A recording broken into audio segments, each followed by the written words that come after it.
দর্শক, হোটেল ইন্টারকন্টিনেন্টালে আছেন আমাদের বিশেষ প্রতিনিধি মহিবুল্লাহ মহিব। আমরা এখন সরাসরি কথা বলবো তার সাথে। মহিব, জাতিসংঘের মহাসচিবের সাথে রাজনৈতিক নেতৃবৃন্দের বৈঠকের এই মুহূর্তের তথ্য আমাদেরকে জানাবেন। সিফাত, এই মুহূর্তে জাতিসংঘের মহাসচিব অ্যান্তোনিও গুতারেস বৈঠক করছেন বাংলাদেশের যেসব রাজনৈতিক দলগুলো রয়েছে তাদের সঙ্গে। প্রায় ঘণ্টাখানেক আগে হোটেল ইন্টারকন্টিনেন্টালে এসে পৌঁছেছেন বিএনপি মহাসচিব মির্জা ফখরুল ইসলাম আলমগীর। তার সঙ্গে রয়েছেন বিএনপি স্থায়ী কমিটির সদস্য সালাউদ্দিন আহমেদ। এছাড়া অন্যান্য রাজনৈতিক দলগুলোর মধ্যে রয়েছে নাগরিক ঐক্যের মাহমুদুর রহমান মান্না, জুনায়েদ সাকি, নুরুল হক নূরের দল রয়েছে এবং তাদের দলের প্রতিনিধিরা রয়েছেন।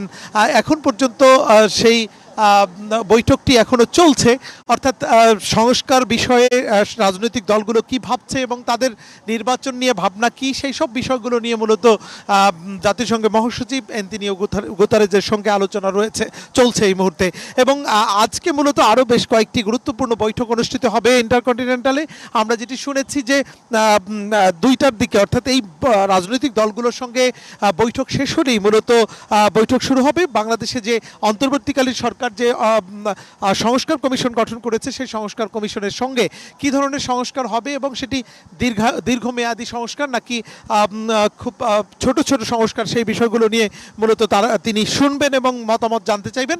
আর এরপরে মূলত 3টার দিকে বাংলাদেশের যে যুব সমাজ রয়েছে, বিশেষ করে তরুণ নেতৃত্ব যারা রয়েছেন এবং বাংলাদেশ নিয়ে তরুণ সমাজের যে ভাবনা, সেই ভাবনা সম্পর্কে মূলত আলোচনা করবেন অ্যান্তোনিও গুতারেস তরুণ সমাজের সঙ্গে। এবং যুব সমাজের মধ্যে বেশ কিছু প্রতিনিধি ইতিমধ্যেই হোটেল ইন্টারকন্টিনেন্টালে এসে পৌঁছেছেন।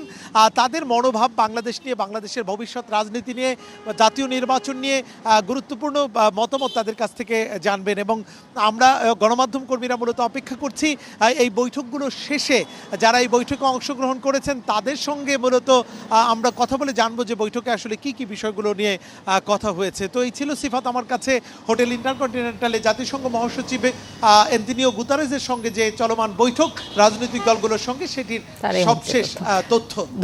ধন্যবাদ মহিব জানাচ্ছিলেন হোটেল ইন্টারকন্টিনেন্টাল থেকে।